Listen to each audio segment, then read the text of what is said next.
Castillos de Europa continuará en The Discovery Channel. También mandó construir nuevas habitaciones para su creciente número de invitados, que en ocasiones llegaba a 200. Para sus hombres, Winrich añadió una enfermería que más bien era un hogar para los caballeros ancianos. Al final de sus días, los viejos sargentos encontraron que su única familia era la hermandad.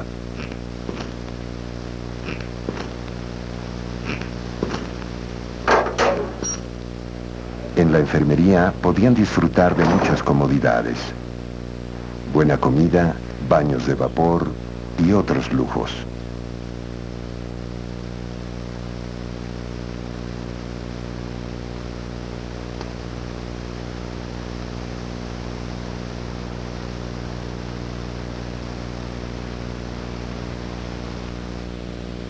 Con estas adiciones góticas, Winrich expresó lo que por mucho tiempo quedó callado, que los caballeros germanos habían ganado esta utopía en batalla. Con el audaz uso de la luz y los una vez brillantes colores, el comedor de verano exaltó el mundo temporal, algo que nunca se había visto en la orden.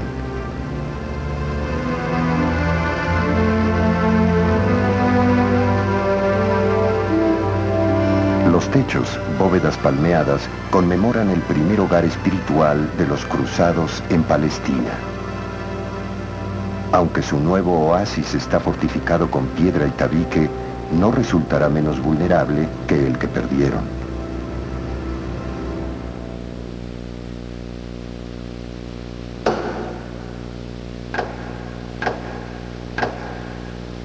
La riqueza de los caballeros provino del dominio de un tesoro, el comercio.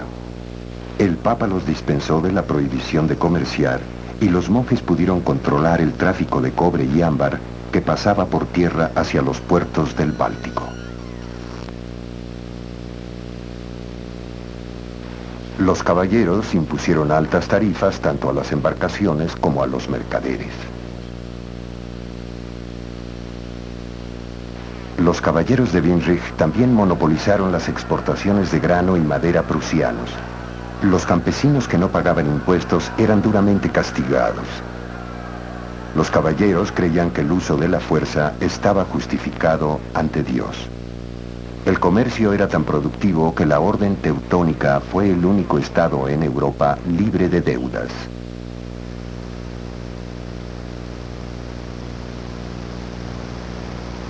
Dentro de Malbork, sin embargo, algunos caballeros estaban inconformes.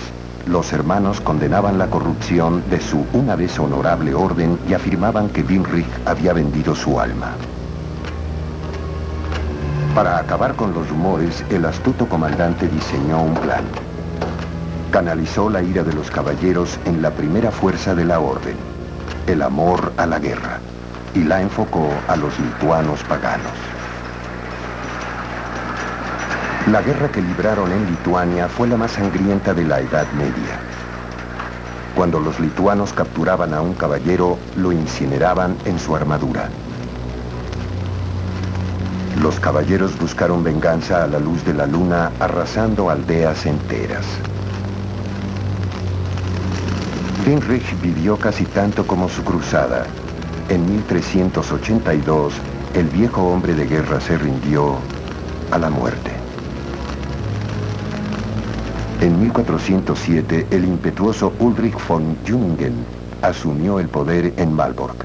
Para entonces, toda pretensión de guerra santa había desaparecido. Los caballeros acecharon a los lituanos aún después que su rey Jagellón se convirtiera al cristianismo.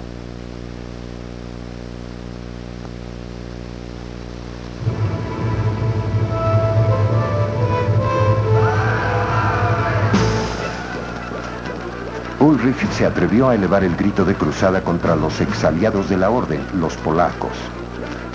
La hipocresía y brutalidad de los caballeros enfureció a Jagellón, que ahora era monarca de Polonia y Lituania.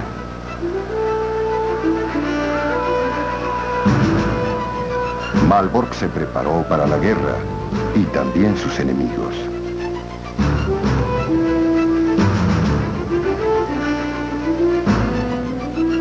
Ulrich era un talentoso pero engreído comandante. Cuando el prudente Hagellón demoraba la inevitable batalla, Ulrich lo insultó obsequiándole unas espadas.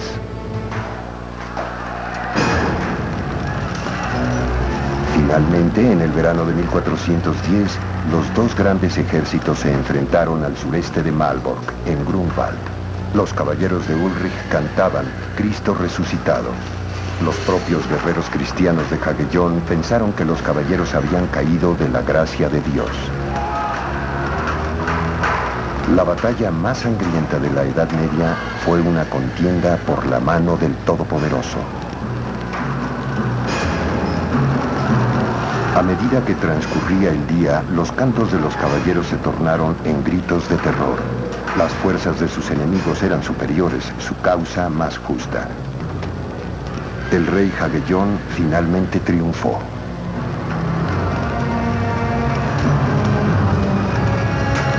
Rodeado de enemigos, Ulrich murió empalado en una pica, suplicando la misericordia de Dios.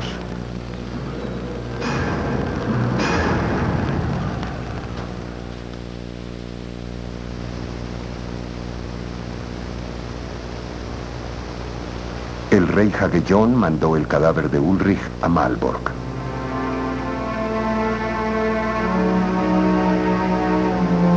Ahí, los asistentes del caballero lo colocaron junto a otros grandes maestros en la capilla sepulcral.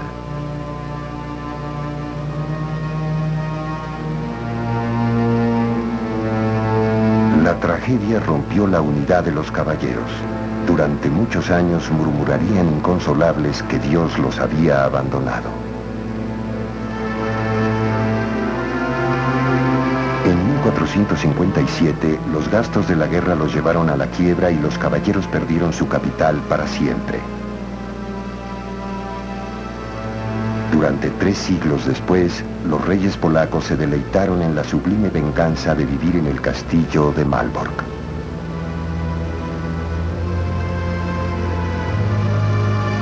Con el tiempo, la guerra y el fuego dejaron al castillo en ruinas. En 1882, el canciller alemán Otto von Bismarck ordenó la restauración de Malbork. Para Bismarck, los caballeros teutónicos poseían magia. Revivir su castillo sería como frotar la lámpara del genio que les concedería lo que el nuevo Estado germano necesitaba, un fuerte espíritu de unidad.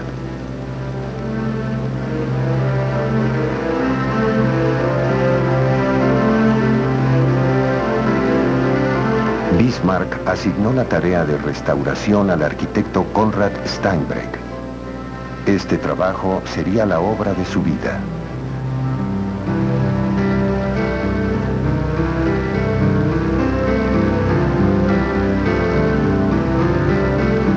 Con una dedicación digna de los caballeros teutónicos, Steinbreck clasificó los escombros, investigó los archivos y estudió otros castillos de los caballeros. Armado con las nuevas herramientas de la ciencia, empezó a reparar 5 siglos de deterioro. Rompiendo con las ideas románticas de la época, Steinbreck se propuso restaurar la capital medieval de los grandes maestros con toda fidelidad.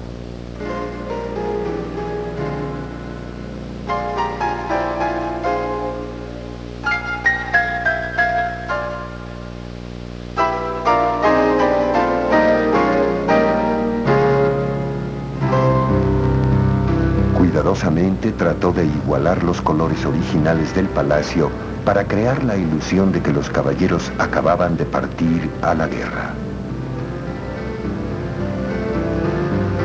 Steinbreck terminó su obra y Malbork recuperó su estado de gracia original de cuando el castillo era uno de los más bellos de Europa y los caballeros teutónicos regían Prusia como la colonia terrena de un reino celestial.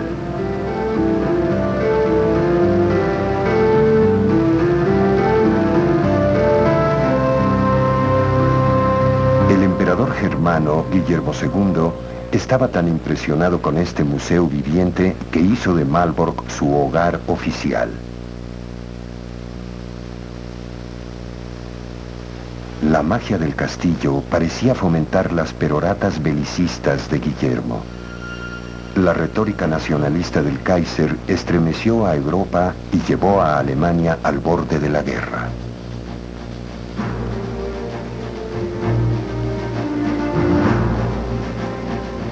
Para los polacos, Malbork ahora era un símbolo de independencia. Pero a finales de agosto de 1914, cerca del sitio donde 500 años antes habían caído los caballeros teutónicos, Malbork fue presa de otra invasión extranjera.